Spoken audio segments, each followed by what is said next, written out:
Bienvenue dans Miroir de femmes, révélation et guérison. Je suis Becky Stéphanie, docteur en médecine, thérapeute de l'âme, de couple et de développement personnel. Moi, c'est Ngong Christine, révérend missionnaire, qualiticien de formation. Ici, ce n'est pas juste une mission, mais c'est un rendez-vous entre toi, ton histoire et Dieu. Père, prends le total contrôle de ce moment, dirige toutes choses. Nous recommandons les cœurs de ceux qui écoutent. Parle-nous et guide-nous encore. Au nom de Jésus-Christ. Amen. Amen.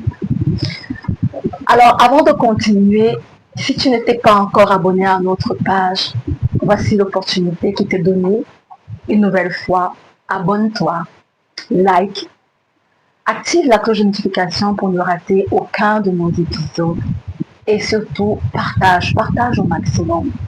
Le thème que nous allons débattre aujourd'hui va certainement bénir quelqu'un dans ton entourage. Et si ce que tu vis aujourd'hui n'était pas un hasard? Et si tes blessures, tes silences, tes combats intérieurs avaient déjà été vécus, compris et transformés?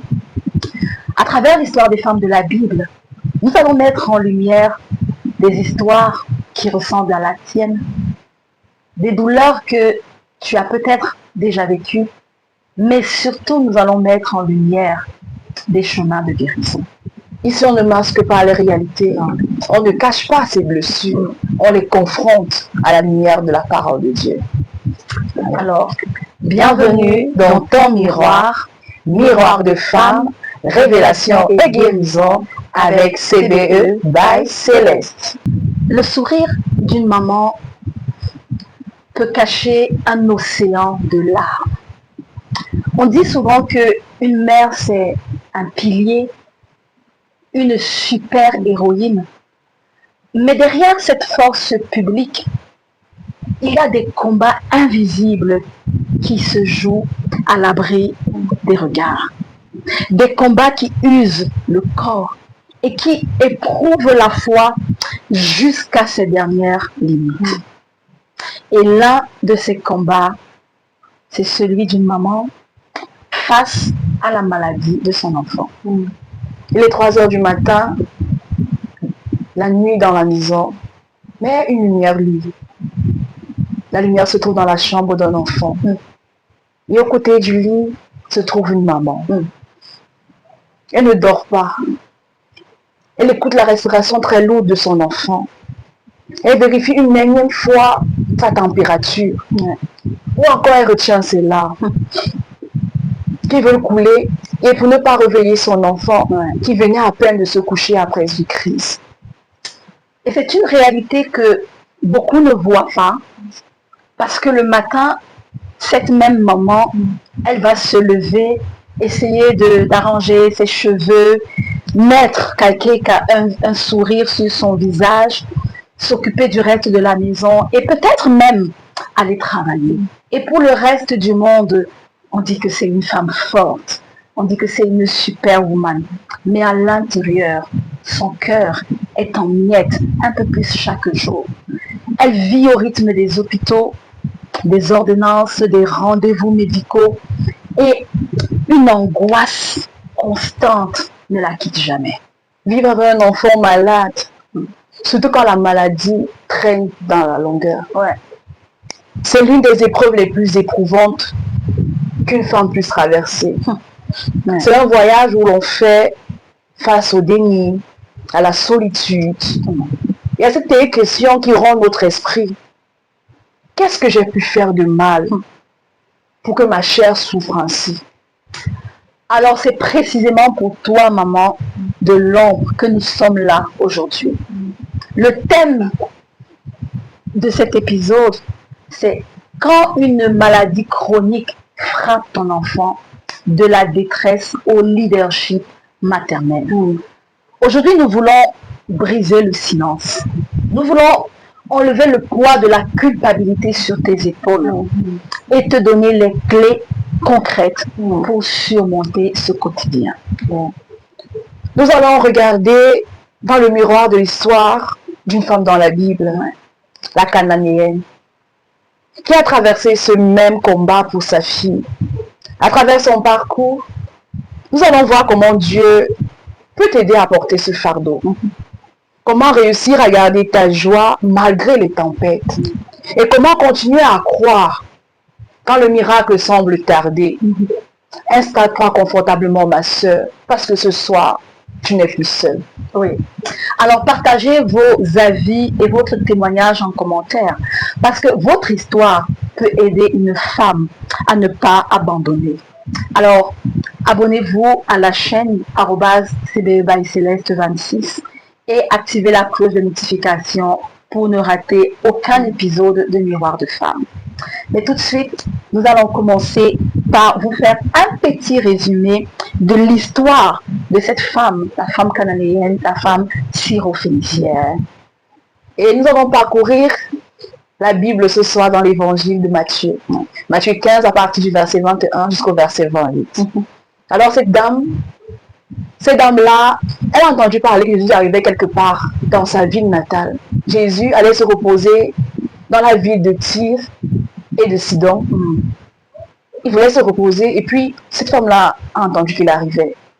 Alors elle se lève et elle brise toutes les barrières culturelles. Parce que c'était interdit à cette époque-là que les Cananéens ou les païens rencontrent les Juifs. Et surtout lui, il n'était pas seulement juif, il était un peu comme un souverain sacrificateur.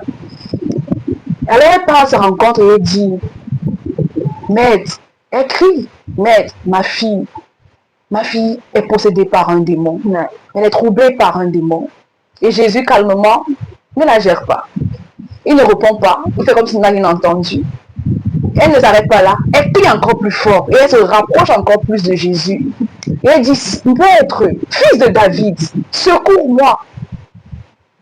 Ses disciples étant fatigués de l'entendre crier, qu'on se retrouve vers lui et dit, Jésus, s'il te plaît, fais-la un peu dégager, fais-la un peu partir. Ça n'a rien changé. Elle s'est rapprochée encore plus et elle s'est humiliée auprès de Jésus. Et Jésus lui répond donc maintenant, il finit par lui répondre et il dit cette phrase un peu pas commode. Il lui dit, est-ce qu'on peut donner le pain des enfants aux petits chiens? Et elle tranquillement, avec conviction, dans le calme. Et dit Jésus, les petits chiens, ils mangent les miettes que les enfants laissent tomber pendant qu'ils ont mangé. Et Jésus lui dit, waouh, ma fille, ta foi, elle est grande. Alors comme ta foi, elle est grande, il te sera fait selon ta volonté. Et au même instant, sa fille, là où elle était, fut guérie. Et elle rentre donc après avoir écouté Jésus lui dire que sa fille va bien. Et elle voit sa fille couchée sur le lit, en santé, en parfaite forme. Waouh, quelle histoire! Ce qui est arrivé à cette femme cananéenne, c'est un peu le reflet de ce que nous vivons aujourd'hui dans nos sociétés. En plus de devoir se forger une place dans un monde hostile, un monde patriarcal, les femmes font de plus en plus face à cette lourde responsabilité qui est d'assumer la maladie d'un enfant. Et ce sont des femmes qui étaient dynamiques, elles étaient dévouées, mais à cause de leur engagement auprès de leur enfant, elles se mettent à accumuler des retards dans leurs activités au bureau. Quand même elles sont là, elles sont fatiguées, elles ne sont pas opérationnelles. C'est des cernes de plus en plus profonds autour des yeux. Quand on voit même la femme cananéenne, si elle avait eu une activité, le temps qu'elle a passé à courir, à chercher, à aller derrière Jésus, certainement, elle a dû mettre une pause à cette activité-là.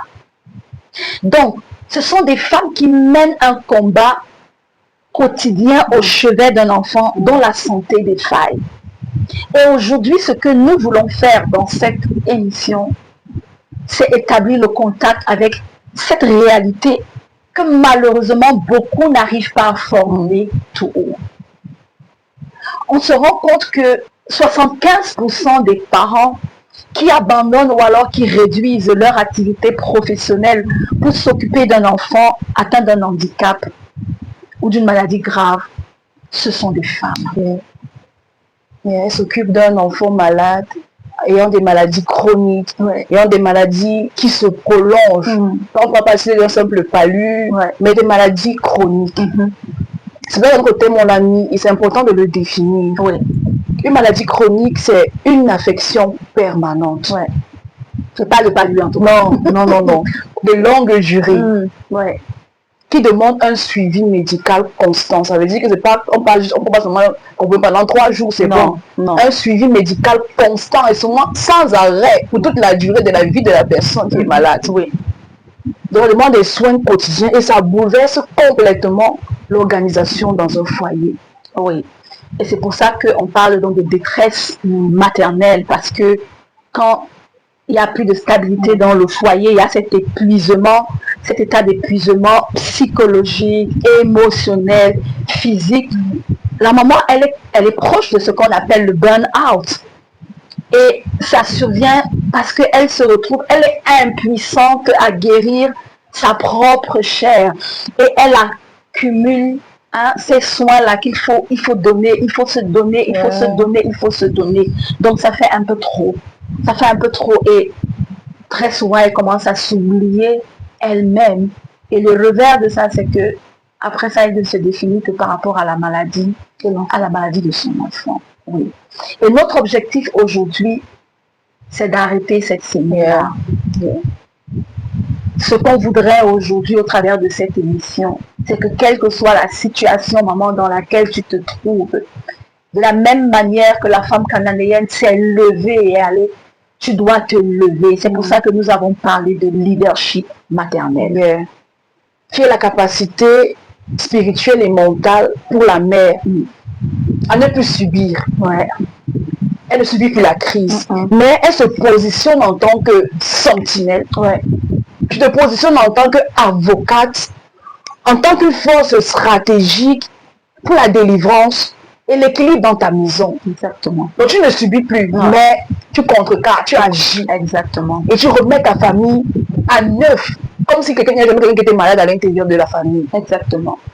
Alors, ce que nous voulons faire aujourd'hui, c'est comment refuser de se laisser détruire ou définir même par le diagnostic médical de son enfant. Et comment puiser en Dieu la force de diriger sa maison avec joie et foi au milieu de la tempête. Parce que les impacts d'une maladie chronique, que ce soit pour ton enfant ou même pour toi-même, sont tellement considérables que non, il faut à un moment donné dire non. Et le premier impact, comme tu commençais à le dire, c'est le traumatisme du diagnostic. Le jour où on dit à la maman que ton enfant est malade et qu'il est atteint d'eux, c'est le deuil, c'est les larmes. Elle se rappelle comment elle a porté son enfant pendant des mois et l'avenir qu'elle a prévu pour son enfant, maintenant serait ministre, il va faire la 6e science, il va faire ça, lui. Et tout d'un coup, tout tombe. Le deuil. Oui, et ça fait que la maman, elle, à partir de ce moment-là, elle vit un peu comme dans un stress permanent, un stress chronique, parce qu'à chaque fois, elle attend la nouvelle crise. Comment ça va se passer demain? Est-ce que ce sont les complications? Et ça fait en sorte que son système nerveux est en perpétuel état de vigilance. C'est une maman qui, dès que son téléphone va sonner, c'est une panique si elle n'est pas à côté. Et même quand elle est même près de cet enfant. C'est-à-dire qu'à chaque moment, il faut que l'œil soit un peu comme collé H24 à cet enfant parce que non, tu te demandes qu'est-ce qui va encore se passer. Et elle ne dort plus. Et elle est dans une anxiété permanente. Et ensuite, puisque elle est tellement anxieuse, ça commence à fragiliser ses relations. Exactement. Que ce soit marital, que ce soit avec ses amis. Avec son mari d'abord, si elle était mariée, il y aura un déséquilibre dans le couple. L'isolement va commencer à s'installer. Chacun peut commencer à donner la faute à l'autre. Exactement. Ou c'est ta famille, c'est ma famille, c'est j'aime bien faire un mauvais choix et tout ça. Oui, il y a des statistiques qui montrent que des couples qui vivent avec un enfant, qui ont un enfant qui a une maladie chronique, on a plus de 80% qui finissent par se séparer. Et c'est lourd parce que tu te sépares de la personne avec qui tu as fait cet enfant, la première personne qui est censée te soutenir, qui est censée te soutenir. Et parfois, on a des cas plus graves même, c'est-à-dire que quand le pourvoyeur de la maison, celui qui est censé faire entrer de l'argent, quand il se retrouve coincé, qu'il n'arrive pas à gérer financièrement, il décide d'abandonner, il décide de partir. Et la maman se retrouve dans un cercle infernal. Oui. Et comme tu l'as dit, même avec les relations amicales, ça ne donne plus parce que elle n'a plus l'énergie, elle n'a plus d'énergie pour les sorties, pour les fêtes et tout ça. Donc progressivement, elle commence à se couper elle-même, elle-même de son cercle, parce que déjà elle a l'impression qu'elle n'est pas comprise. Elle n'est pas comprise, elle ne parle plus le même langage, pendant que les autres vont raconter comment mon enfant aujourd'hui, il a bien joué au football. Toi, tu vas dire que ton enfant n'arrive même pas à se lever, il n'arrive pas à marcher, il crie de douleur chaque jour. Donc à un moment donné, elle se coupe. Et elle se coupe comme ça de ses amis. Cette situation arrive aussi au niveau financier. Ce qui fait que même de sa carrière, elle va se couper. Exactement. Mais elle ne veut même pas. Parce que je vois mal un patron te donner des permissions pendant 1 mois, 2 mois, 3 mois. Parfois, les crises, ça ne prévient pas. Justement. Ça ne prévient pas. Justement. Tu imagines, tu es hier là, aujourd'hui tu es au bureau, vous êtes en train de préparer une réunion ou peut-être c'est toi-même qui as le guide de la réunion. Un investisseur. Exact. Et puis dans la nuit, bam, l'enfant fait la crise. Qui va rester à l'hôpital avec lui? Oui, ton boss, il peut accepter ça au début, parce que oui, il est humain, mais quand c'est une maladie chronique, ça veut dire que c'est des choses qui vont survenir et survenir encore. Donc, à un moment donné, malgré toute sa bonne volonté, ça risque d'être pénible. Et même pour la maman même, parce que tu es au travail, on t'appelle à la maison, donc ça fait chaque fois, donc, il y a une certaine instabilité. Elle-même, pour se débarrasser et être plus stable, parce que déjà avec la peur, tu es là-bas mais ton esprit est à la maison. Oui, ton esprit est à la maison, tu ne peux pas être productif. Voilà, donc ça fait que déjà la carrière même, à coup sûr, ça va être mis entre parenthèses. Oui. Et quand la carrière qui était ta source de revenus est déjà mise comme ça entre parenthèses, et si encore tu as eu la malchance que le père est parti, le financier est parti, ça fait que le foyer risque de tomber dans une sorte de précarité parce que les revenus de la famille tombent pendant que les besoins ne font que augmenter. Et il n'y a pas de source, de revenus. Les factures d'hôpital et tout ça, ça n'attend pas. Il y a le loyer à payer, il y a la nourriture même.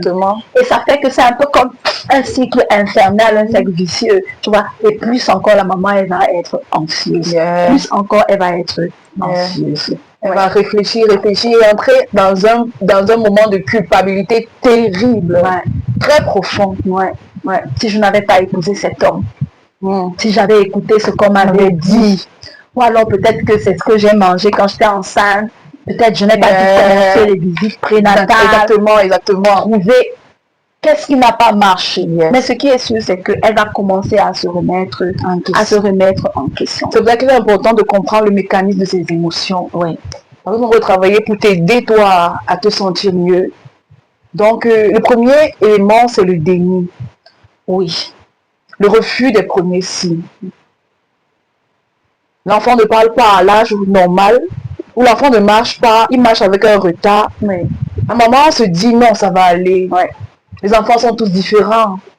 L'autre a marché son père a marché tard. Donc c'est possible, il va marcher après, c'est pas un problème. En fait, le pisson, il a 2, 3. Non, c'est pas grave. Même s'il a 10 ans, ça ne dérange pas. Il y a des gens qui ont ça. Donc on trouve les raisons. Donc dans le déni, on refuse d'affronter la situation. Et on fuit même le corps médical. Parce qu'on a peur que ce qu'on pense est réel. On fuit. Mais on va fuir jusqu'à quand? La réalité va toujours finir par nous rattraper. Et là, c'est le choc de la nouvelle. Parce que ce que tu fuyais là, on te sort le diagnostic là, bam, boum, tu es obligé d'accepter. Et là, ton cœur est déchiré. Ton cœur est déchiré. Et tout de suite, on a tendance à chercher un coupable. Est-ce que c'est une malédiction? Est-ce que c'est le karma? Est-ce que c'est un châtiment de Dieu? Et puis on se retrouve même à un certain moment donné à faire encore comme un déni. Parce qu'on fait la fausse foi. Oh non, bon, je confesse que mon enfant est guéri. Mon enfant ne souffre pas. Mon enfant n'a rien. Pourtant, la réalité est autre. Ton enfant est malade. Ton enfant est malade. Un peu comme elle a crié, fils de David, ma fille est possédée. Donc, tu te retrouves dans une... Tu es obligé maintenant de faire face à la réalité. Et c'est à ce moment donné que tu commences à faire des démarches médicales. Mais la peur et la honte vont venir s'installer parce que les gens t'avaient dit, on avait eu des soupçons et tout, on avait essayé d'attirer ton attention, mais tu étais dans le déni des premiers signes. Et maintenant, face à cette réalité-là, tu as tendance à te cacher. On a des mamans qui rasent les murs carrément pour aller à l'hôpital. Elles ne se sentent pas libres. Si elle arrive, elle va guetter. Est-ce que surtout si c'est si l'hôpital est dans son quartier, elle va guetter. Est-ce que les gens me connaissent? Est-ce que donc elle n'arrive même pas à parler ouvertement de la maladie de son enfant. Nous aimerons te dire ce soir que la maladie de ton enfant n'est pas la preuve que Dieu soit en colère contre toi. Non. Quand l'enfant, par exemple, dans la Bible, qui est né aveugle dans les évangiles, les gens ont demandé à Jésus, qui a péché? Ses parents, lui, qui a péché? Jésus a répondu, ce n'est pas lui ou ses parents qui est péché, mais c'est juste afin que Dieu manifeste sa gloire. Exactement. Dans Jean 9, verset 2 à 3. C'est-à-dire que tout ce qui t'arrive, c'est pour la gloire de Dieu. Exactement. Il n'y a pas de coupable. Ne cherche pas le coupable. Le diagnostic de ton enfant, ce n'est pas une sentence divine, non. Mais c'est certainement un peu comme un point de départ, là où Dieu a envie de se manifester, là où il a envie de montrer sa puissance. Et exactement comme tu le dis, la parole de Dieu, elle est vraie. Quelque chose concourt au bien de ce qui est Dieu. Mais il faut voir avec les yeux de Dieu. Donc, ce qui est important aujourd'hui, c'est que tu comprennes que cette culpabilité que tu éprouves, c'est un poison violent qui va te ronger à petit feu. Oui, parce que souvent la maman, elle se fait même le film de sa grossesse. Oui. Est-ce que pendant que j'étais enceinte, j'ai trop travaillé? Est-ce que je suis sortie? Est-ce que j'avais bu un verre de vin? Est-ce que j'ai mal mangé? Ainsi de suite. Donc, tu ne dors plus parce que tu veux trouver la raison de la situation. Exactement. Quelle que soit la raison, qu'est-ce que ça va changer? Rien. Ça ne change rien. L'essentiel, c'est défendre. Donc, nous voulons te dire, maman, libère ton cœur aujourd'hui. Libère ton cœur aujourd'hui. Tu n'es pas la cause de cette situation. Et même si tu étais la cause, la Bible dit que en Christ nous sommes justifiés. Jésus que tu as déjà payé le prix pour toi. Si Dieu t'a pardonné, pourquoi tu te pardonnes pas? Est-ce que toi, tu ne te pardonnes pas à toi-même? Tu dois comprendre que l'amour que tu donnes, les sacrifices que tu fais, ces nuits blanches que tu passes et tout ça pour cet enfant, ça veut dire que tu es une bénédiction pour cet enfant. Tu n'es pas une malédiction pour cet enfant. Donc aujourd'hui, si tu nous écoutes, ce sac de pierre, de culpabilité qui pèse sur tes épaules, que tu portes depuis des années, aujourd'hui, dépose-le au pied du trône. Dieu ne t'accuse pas, non. Ce qu'il veut au contraire, c'est te fortifier. Et décide de sortir de l'isolement. Oui.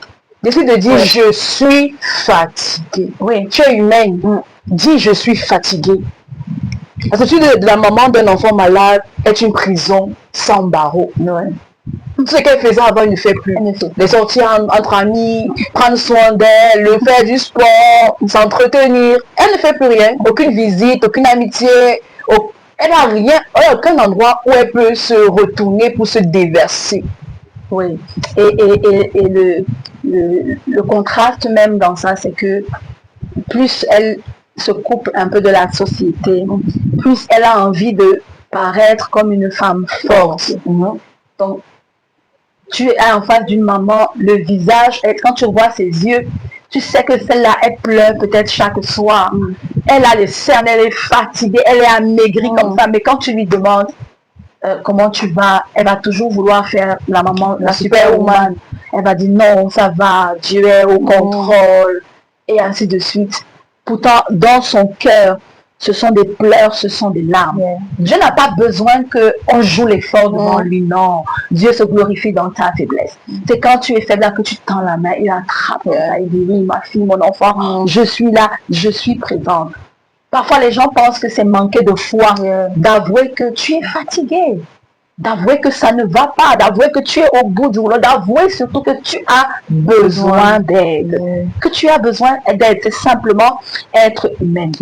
Cette femme cananéenne, elle a crié, secours-moi. Elle avait besoin de l'intervention de Dieu et elle a avoué cette intervention, qu'elle a besoin de cette intervention-là. Alors, nous, on t'appelle aujourd'hui.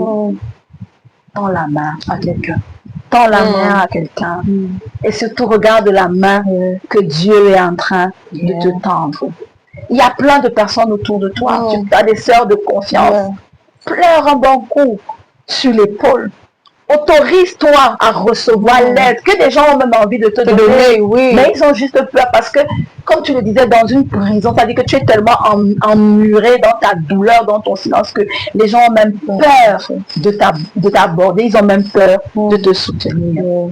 Et c'est pour ça que nous voulons que tu regardes avec nous le modèle de cette femme cananéenne. Parce que c'était un modèle d'une audace terrible et d'une stratégie spirituelle incomparable. Le premier élément qu'elle a utilisé, c'était de refuser la fatalité. Et elle est passée de la détresse au leadership de prière. Elle a dit non à la résignation. Elle a refusé. Les phrases qu'on aime dire, donc ça ne va pas. C'est mon destin, je n'y peux rien. Si Dieu a voulu, c'est que c'est comme ça. Je vais juste regarder mon enfant souffrir. Je m'habitue à s'écrire. Si j'ai habitué à aller à tel jour, à tel médicament, donc c'est comme ça. Tu ranges l'ordonnance, tu as là le tiroir qui est plein. Tu viens, tu mets seulement là. Non. La syrophénicienne n'a pas agi comme ça. Elle vivait dans une société qui lui répétait que sa fille est possédée. Elle était exclue, condamnée même. La fatalité aurait gagné. Mais au fond d'elle, cette mère a dit non. Tant qu'il y a un souffle de vie, il y a un Dieu qui est capable de renverser la situation. Il est capable. Et c'est pour ça qu'elle s'est donc levée et elle a commencé à prier. Elle est pas son leadership de prière. Parce qu'aller vers Jésus, c'est ça, c'est la prière. Elle a fait un switch mental.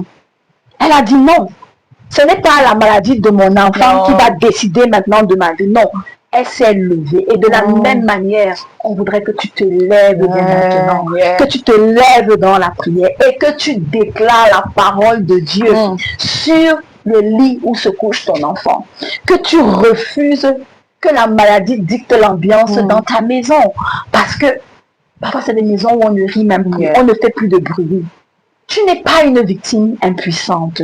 Ce que tu dois comprendre, c'est que par tes genoux fléchis, tu dois devenir maintenant un leader spirituel qui trace le chemin. C'est toi qui dois tracer le chemin de la délivrance de ton enfant. Plaide la cause de ton enfant auprès du trône de la grâce. Les mamans sont prêtes à tout. Avoir tous les médecins qu'il faut, à l'heure qu'il faut, voir tous les spécialistes qu'il faut. Les ceci, tout. Une mère, quand son enfant est malade, elle est prête à tout. Tu vas même lui dire que maman déshabille, toi, elle va dire, maman se met maintenant à me déshabiller. Mais la syrophénicienne n'a pas fait ça. Non. Elle a su la bonne porte. À quelle porte est-ce qu'elle devait aller frapper? Et elle allait mettre auprès de Jésus. Exactement. Et elle a dit, secours-moi, fils de David. Donc c'est auprès du trône, auprès du trône de Dieu que tu dois maintenant te positionner. On n'a pas dit que ne pas appuyer à l'hôpital. Non. Mais la seule personne qui a la clé de tout ça, c'est Dieu. Donc c'est à lui, c'est vers lui, c'est chez lui que tu dois te positionner maintenant et plaider pour cet enfant. Tu dois lui dire, Seigneur, tu as dit dans ta parole que par tes meurtrissures nous sommes guéris. Cet enfant-ci qui est malade, c'est l'héritage que tu m'as donné. Je te ramène cet enfant-là. Je te ramène cet enfant-là.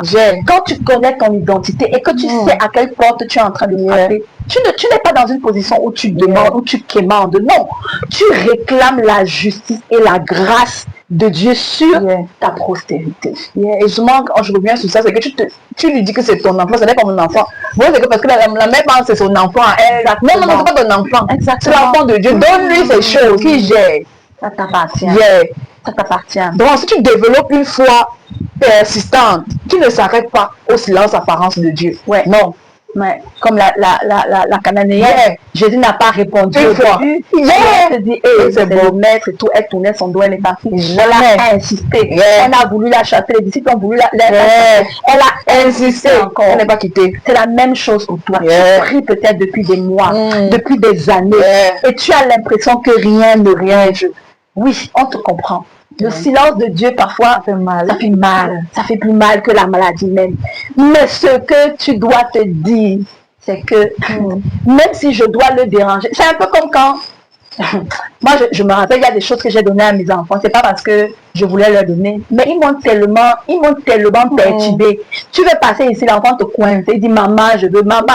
Et surtout, alors, si j'avais promis, il dit que maman, n'est-ce pas, tu as dit que j'ai suivi un enseignement, je crois que c'est du feu docteur Miles Monroe, il n'y a pas longtemps, qui disait que Dieu est coincé par ses propres paroles.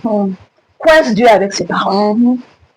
Tu ne peux pas venir lui dire, Père, voilà ça qui est écrit, c'est écrit dans ta parole, tu as dit ceci.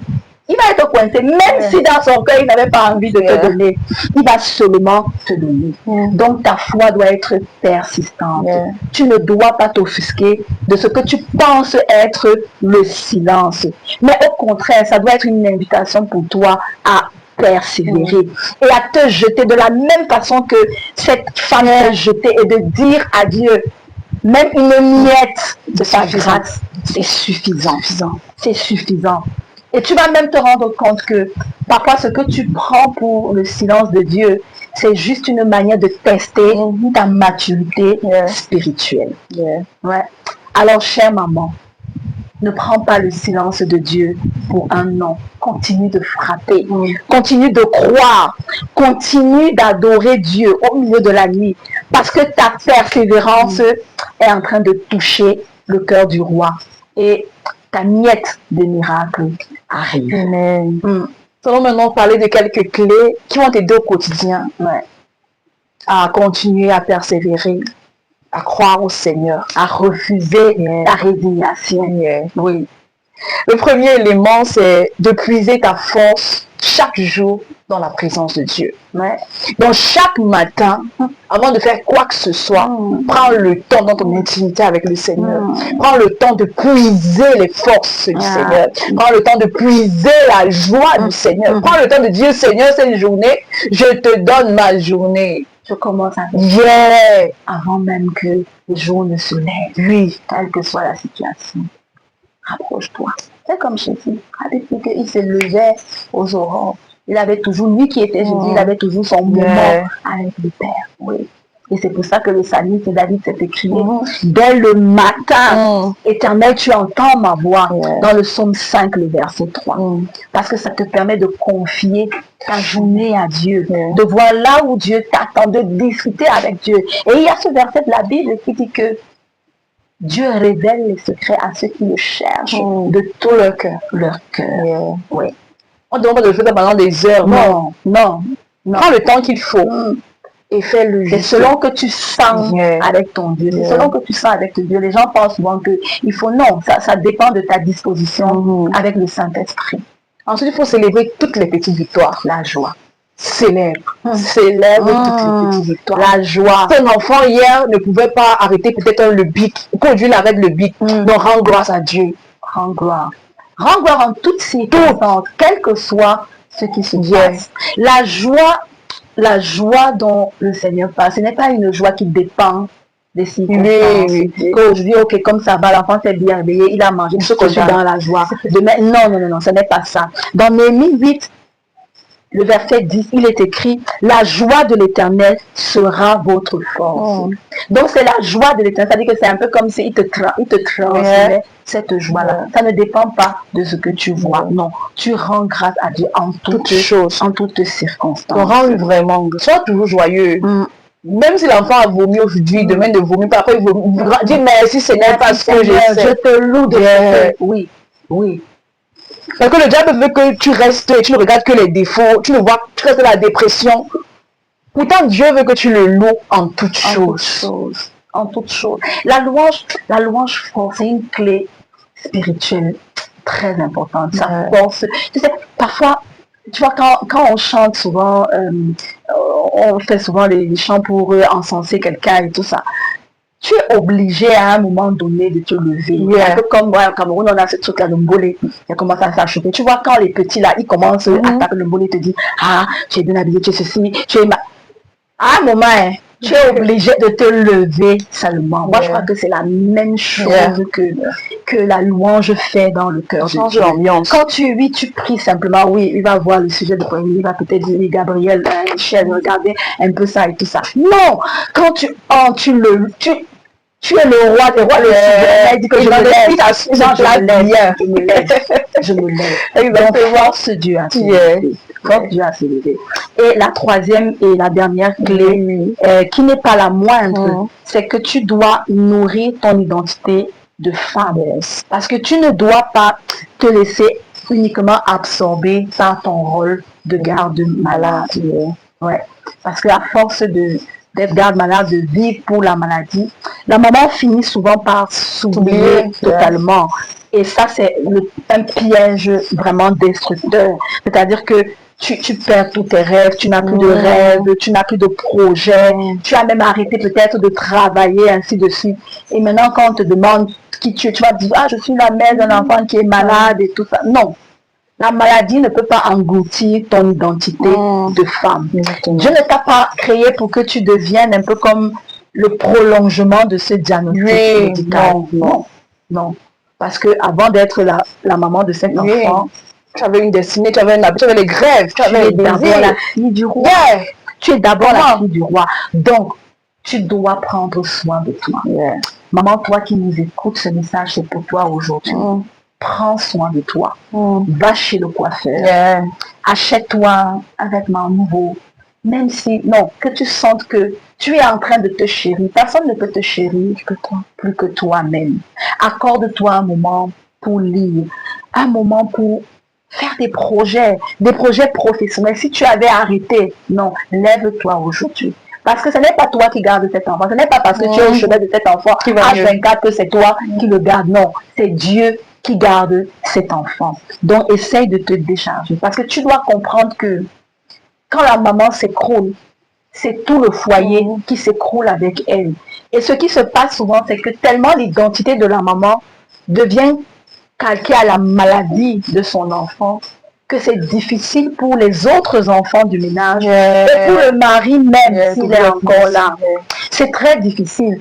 Et on va se retrouver avec des enfants qui, secrètement dans leur cœur, vont désirer que cet enfant-là meure, qu'il parte, pour qu'il puisse retrouver leur maman d'avant. Et tu imagines, dans une même maison, on a les gens qui prient pour deux choses différentes. Ah, la maman prie que Seigneur, restaure, guérit. Les enfants sont en train de prier que, oh Dieu, vraiment, si cette maman n'a plus l'argent à cause de lui. Voilà, maman est triste, maman pleure tous les jours, maman. Non, tu dois penser à tout ça et tu dois commencer dès aujourd'hui à prendre soin de toi. Cette femme nous enseigne ce soir qu'une mère peut être fatiguée sans abandonner. Elle peut pleurer sans renoncer. Elle peut être blessée, mais elle continue d'espérer. Peut-être une maman nous écoute ce soir. Vous êtes épuisé. Vous avez prié pendant des mois, parfois même des années. Votre enfant est malade, rebelle, perdu ou en difficulté. Et vous avez l'impression que personne ne vous comprend. J'aimerais vous dire ceci, ne baissez pas les bras. La femme cananéenne a connu le silence avant le miracle, les obstacles avant la victoire, les lamentations, les larmes avant la délivrance. Votre combat n'est pas invisible aux yeux de Dieu. Chaque prière, chaque larme, chaque acte d'amour est vu par notre Seigneur. Mais ce qui rend encore cette histoire formidable, ce n'est pas seulement l'amour de cette mère-là, mais c'est la personne vers qui elle court pour avoir la solution. Cette mère a fait tout ce qu'une mère pouvait faire. Puis elle a confié ce qu'elle ne pouvait pas faire à la personne qui est capable, à Jésus-Christ. Et c'est là que nous découvrons quelque chose de merveilleux. Cette mère a ressemblé à Jésus-Christ. Comme elle a refusé d'abandonner sa fille, Jésus refuse d'abandonner ceux qu'il aime. Comme elle a combattu pour la délivrance de son enfant, Jésus a donné sa vie pour que nous ayons le salut. Comme elle a traversé des obstacles pour atteindre le miracle, Jésus a traversé la croix pour toi et pour moi. Alors aujourd'hui, toi qui écoutes ce message, ce n'est pas un hasard que tu es là. Je connais ton nom, je connais ton histoire, je connais tes blessures, tes souffrances. Et si tu es là aujourd'hui, c'est parce que il est en train de t'appeler à lui. La femme cananéenne est venue à Jésus pour sauver sa fille. Aujourd'hui, Jésus t'invite, il veut te sauver, toi qui nous écoutes. Ne remets pas à demain. Le moment est venu pour toi d'ouvrir ton cœur au Seigneur et de recevoir la vie qu'il te donne. Alors si tu désires ce soir, Jésus dans ton cœur comme ton Seigneur et Sauveur personnel, alors juste répète après moi. Père, au nom de Jésus, ce soir, je viens devant toi, devant le trône de ta grâce. Je reconnais, Seigneur, oh Dieu, que je suis loin de toi et je veux me rapprocher de toi. Je t'ouvre ce soir la porte de mon cœur. Viens, Seigneur, et fais de moi la personne que tu veux que je sois. Merci, je t'accepte dans mon cœur comme mon Seigneur et mon Sauveur personnel. Au nom de Jésus-Christ. Amen. Amen. Si tu as fait cette prière avec sincérité, sache que ce soir, il y a la fête au ciel pour toi. Et nous sommes heureux de t'accueillir parmi nous, parmi les enfants du Seigneur. Amen. Alors si tu as fait cette prière, écris en commentaire. Je suis devenu enfant de Dieu ce soir. Amen. Parce que nous voulons prier avec toi. Alors, à toutes les mamans qui traversent une saison difficile, retenez ceci. Tant qu'il y a Jésus, il y a de l'espérance. Tant qu'il y a Jésus, votre histoire n'est pas terminée. Tant qu'il y a Jésus, le dernier mot appartient à Dieu. Ne lutte pas dans l'ombre. Ne lutte plus dans l'ombre. Dépose ce fardeau aujourd'hui au pied de Jésus-Christ. Sa table est servie. Sa grâce est disponible. Et une seule miette de son amour suffit à balayer le chaos pour installer sa paix durable dans ta maison. Alors, si tu as aimé cette émission, abonne-toi, like, active la cloche de notification pour ne rien rater parce que, crois-moi, à chaque fois tu seras béni. Et surtout, partage au maximum. Partage à quelqu'un qui en a besoin. Alors, c'était Miroir de femme, parce qu'une femme éclairée change toute une destinée. Alors, restez connectés chaque mercredi à 17h. Shalom.